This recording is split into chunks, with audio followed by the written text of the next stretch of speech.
What's going on, you guys? Welcome back to the Neighborhood Podcast. One of the hosts of the podcast. My name is Kyle Dabra. So, in this video, we're going to go over our power rankings from week one in the NFL. I thought week one was phenomenal for the NFL. I mean, it got off to a great start between a really competitive Dallas Cowboys team going up against a Super Bowl champion Tampa Bay Buccaneers. That was a game that went right to the wire. The Bucs ended up pulling out the win in that game. And then to kind of cap off week one, there was a phenomenal Monday night game between the Baltimore Ravens and the Las Vegas Raiders. It was an overtime thriller. The Raiders were able to capitalize after a Lamar Jackson fumble about halfway through the overtime period, and then Derek Carr threw the game-winning touchdown to Zay Jones to give the Raiders the win. So by and large, there were some great games from this past week. We're going to dive into these power rankings, so let's get to it. So at number 10, I have the Philadelphia Eagles. I thought the Eagles looked sensational against the Atlanta Falcons. Granted, Atlanta's not the best team in the NFL, and I don't expect much from them this season, but what the Eagles were able to display was impressive to me. I thought Jalen Hurts looked pretty solid. He was efficient. He didn't throw the ball into harm's way too many times, and he was able to hook up with Devontae Smith on his first catch, which led to his first touchdown in the NFL. Defensively, they were stout. They held Atlanta to 6 points. This despite the fact that you have some really capable playmakers on Atlanta's offense with Calvin Ridley. You got Kyle Pitts, their new tight end from the University of Florida. But largely, the Eagles defense held them in check. And winning a 26-point game on the road to start out the year, I think, is a much better result than what the Eagles had last year. They really struggled. They didn't have a lot of consistency at the quarterback spot. But Jalen Hurts was able to take some decent performances from last year, and he looks like he's carrying that into this season. So I think Eagles fans should be a little bit more optimistic about this season, and I think this week one result reflects that. So I have them at number 10. At number 9, I have the Miami Dolphins. I thought the Dolphins were impressive, more impressive defensively against the Patriots, but this was a huge win for them. It looked like the Patriots were going to be able to kind of pull this game out in the last minutes of the fourth quarter, but the Dolphins defense stepped up. They were able to force a Damian Harris fumble. I believe Xavier Howard was the one who stripped it from him, and the Dolphins were able to pounce on it, and then they were able to run out the clock against the Patriots to give them this very close divisional win. It was a 17-16 game, so it was only a 1-point win for the Dolphins. Defensively, they were outstanding. I thought Tua was pretty good. I know they only scored 17 points as an offense, but I thought Tua was relatively safe. He didn't throw the ball into harm's way, except for that one interception that he had in the fourth quarter. And he was able to hook up with Devontae Parker. He was able to hook up with Jalen Waddle, their new wide receiver from Alabama. So there was definitely some playmaking capabilities that I saw in week one from the Miami Dolphins. And I expect Tua will gain more confidence as the season progresses. He did have some shaky moments last year, had some accuracy issues, but I expect him to overcome those, and I think he's going to have a solid campaign this season. So great win from the Dolphins on the road against New England, and that's why I have them at number 9. At number 8, I have the San Francisco 49ers. So the 49ers were phenomenal against the Detroit Lions through the first half. I thought in the second half, they took their foot off the pedal a little bit. They were up 31-10 after halftime, but they allowed Detroit to kind of creep back into the game. But they still got the win, and they scored 41 points in the process. Granted, I know Detroit is not one of the best teams in the NFL, and they're going to struggle mightily this year, in my opinion. But 41 points is 41 points. I thought Jimmy G was pretty solid in week one. They were able to get some solid run production. That's despite the fact that they lost Raheem Mostert, which looks like he's going to be out for the next 2 months with a knee issue. And even despite that, they were still able to get at least 100 to 150 yards rushing against the Detroit Lions. That connection between Jimmy G and Deebo Samuel was on point. Deebo had, I believe, 9 catches for almost 190 yards and a touchdown, so he had a phenomenal game. Defensively, they looked pretty solid in the first half, but like I said, they took their foot off the pedal in the second half, and they allowed Detroit to get back into it. I think San Francisco, by and large, is going to be a much more competitive team than they were last year. They were just riddled with so many injuries last year that they had no shot to win the NFC West last year, but I don't expect that to be the case this year. They look like a much more competitive team, and that's why I have them at number 8. So at number 7, I have the Seattle Seahawks. I thought the Seattle Seahawks looked pretty solid against Indianapolis.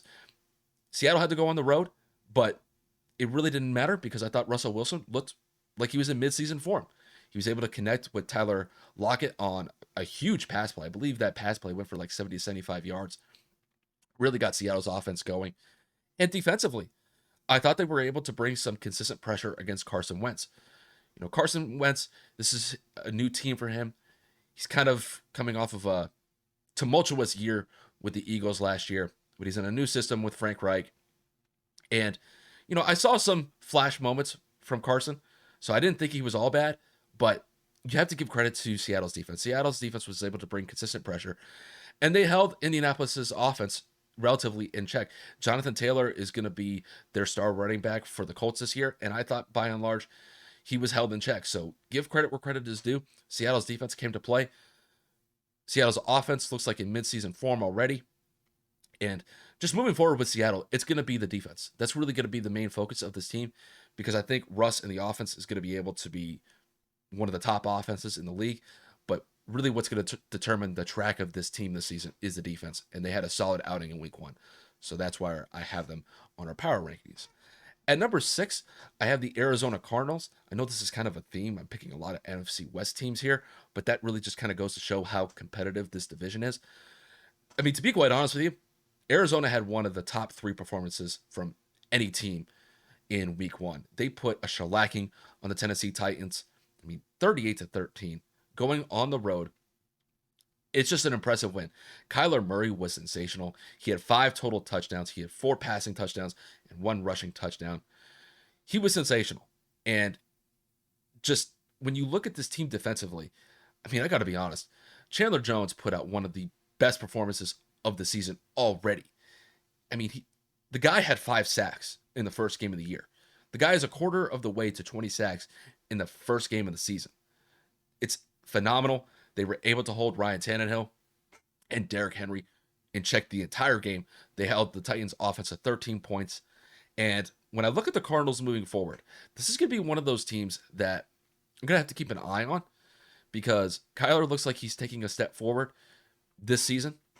He had some great moments last year, but if this is indicative of where this team is going this year based off of this week 1 performance, I think this is definitely going to be a team to contend with.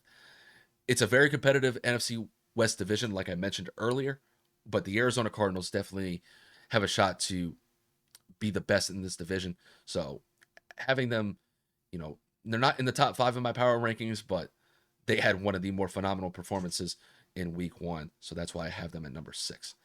At number 5, I have the New Orleans Saints. This was not something that I expected. I thought the Saints were going to get rolled over by the Green Bay Packers just because Green Bay is coming off of a really good year last year. Aaron Rodgers is coming off an MVP season. They fell a little bit short by not being able to make it to the Super Bowl. They lost to the Bucs in the NFC Championship game last year. But I thought this team was going to be locked in going up against the Saints, but I was entirely wrong. The Saints just put an absolute ass beating on the Green Bay Packers. So give the Saints a lot of credit. Jameis was statistically fine. The guy had 5 touchdowns. Granted, he didn't throw for that many yards. I believe he threw for under 200 yards in this game. But it really didn't matter. He's not turning the ball over like he was when he was playing with the Tampa Bay Buccaneers. And it seems like to me that Sean Payton has full confidence in what Jameis can bring to the table. And it really showed in week 1. And they were able to get a solid run game from Alvin Kamara. When I look at this team, this is going to be an interesting team to look at because obviously I think the Bucs are at the top of the NFC South, but the Saints are going to be not a team to sleep on here. And if week 1 is any indicator, they won by 5 touchdowns against a team that was in the NFC Championship game last year. Defensively, they held Aaron Rodgers to 3 points of offense. That's phenomenal. They were able to pick him off twice. To be quite honest with you, the Saints pitched one of the best performances defensively against Aaron Rodgers throughout Rodgers' entire career. So I got to give a lot of credit for that. And that's why I have them at number 5 in my power rankings. So at number 4, I have the Pittsburgh Steelers. To be quite honest with you, I didn't think that the Steelers were going to win this game against the Buffalo Bills just because Buffalo's offense is so dynamic with Josh Allen at the helm for the quarterback spot. Josh Allen was able to carry this offense all the way to an AFC Championship game. And to go along with that, the Buffalo Bills have a very solid defense. So you combine those two factors. I didn't think that the Steelers really had that much of a shot to win this game against Buffalo, but they proved me wrong. So I thought the Steelers defensively were stout against Josh Allen. They were able to hold Josh Allen to only 254, 255 yards of passing in the entire game, and they held Buffalo's offense to 16 points. That's extremely impressive, despite the fact they're going to Buffalo, and Buffalo was one of the more hostile crowds to play against just because their fans are just absolutely buck wild. But give credit where credit is due. The Steelers played really solid defense. TJ Watt was able to get some pressure against Josh Allen. And despite the fact that I thought Pittsburgh's offense was anemic in the first half of the game, they were able to make it count when it mattered the most. They were able to score 17 points in the fourth quarter, and that really kind of blew the doors off for the rest of this game, just because up until that point, points were just hard to come by. This was more of a defensive battle in this game. But the Steelers showed that they were able to rally around the defensive performance that they had. And Big Ben had some moments in this game where I thought he stepped up when it mattered the most. This is an impressive win. They're going up against a team that went to the AFC Championship game last year. This was a game that I thought the Steelers really didn't have that much of a shot in, but they were able to make some plays when it mattered the most, and that's why I have them at number 4. At number 3, I have the Kansas City Chiefs. So I was kind of debating on whether or not that I had the Chiefs at 3 or 2, but I'm going to put them at 3 simply because up until the fourth quarter, the Chiefs really struggled. I mean, they were down, I believe, 2 possessions for most of the game against Cleveland. But with that said, Patrick Mahomes was able to light up Cleveland's defense when it mattered the most. He was able to hook up with Tyreek Hill on just an absolute bomb. It was like a 75, 80-yard pass that went for a touchdown. And that really kind of got Kansas City's offensive gears going. And defensively, they were able to make some key plays when it mattered the most. They were able to pick off Baker Mayfield when Cleveland was marching down the field to try to win the game.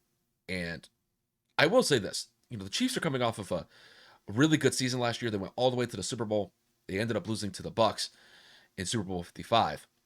But I will say this, is that despite the fact that the Chiefs offense got off to a slow start, they were able to pick it up in the second half. They made some good adjustments, and they're going up against a solid Browns team. The Browns are no pushover team in the AFC. So you have to give a lot of credit to the Browns for essentially keeping control of this game for the most part. But it's Patrick Mahomes. The guy's one of the most dynamic quarterbacks we will ever see. And he proved it once again by just being able to light up Cleveland's defense when it mattered the most. So Kansas City is going to be they're going to be one of the best teams in the AFC this year. I mean, to be honest with you, they're going to be one of the best teams in the NFL. Let's not joke about that. But I'm going to have them at number 3 in this week's power rankings. And number 2, I have the Los Angeles Rams. So I thought the Rams, from beginning to end against the Chicago Bears, were dominant. Matt Stafford, in his debut for the Rams, looked sensational. Granted, he didn't throw the ball too many times. I thought he was actually going to throw the ball around maybe like 35, 40 times in this game, simply because they've had a lot of issues with injuries to the running back spot. Cam Akers went down with a torn ACL, and they kind of made some adjustments after his season ended. They picked up Sony Michel from the Patriots in a trade. So they definitely showed me that they're trying to be a more consistent team as far as, passing the ball effectively and running the ball effectively. So it's not going to be just completely one-sided where Matt Stafford is throwing the ball 40 to 45 times, or they're going to be running the ball 40 to 45 times. There was definitely some balance in this game against the Chicago Bears. And defensively, look, Chicago is not that good offensively, but the Rams did exactly what they needed to do.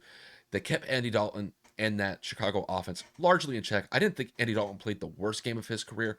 He had some flash moments here and there, but give credit where credit is due. Rams defense came to play. This is going to be one of the best defenses that the NFL has to offer this season. And the Rams are in, like I mentioned earlier, one of the best, if not the best division in football. And in my opinion, right now, they are at the top of the pecking order in that division. So that's why I have them at number 2. And then to round out the power rankings, at number 1, I have the Tampa Bay Buccaneers. Look, they went up against a team that I thought I didn't give much hope to. I thought the Cowboys were going to lose pretty handily against the Buccaneers. I was expecting a 34-20 game just because Dak in the offense, there's just too much inconsistency. He's coming off of that gruesome knee injury, or excuse me, ankle injury that he had last year. And I didn't know really what to expect from the Cowboys, but the Cowboys showed me that they could play with the Buccaneers. But despite that, the Bucs still played up to snuff when it mattered the most. Brady looked like he's in mid-season form already. The guy threw for 4 touchdowns. I know people are going to harp on the fact that he threw 2 interceptions. Both those interceptions, in my mind, they're not his fault. They're pretty inconsequential as far as I'm concerned. And Brady threw for over 350 yards in the first game of the season, threw 4 touchdowns, like I mentioned earlier. And the offense really seemed to be humming on all cylinders, despite the fact that they did have some issues with turnovers. So the Bucs, in my eyes, are still the best team in football.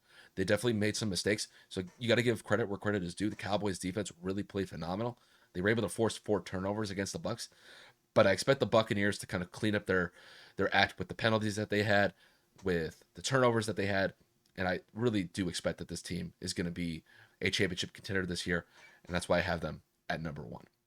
So with that said, you guys, just want to take the time to appreciate you guys tuning in to watch the video.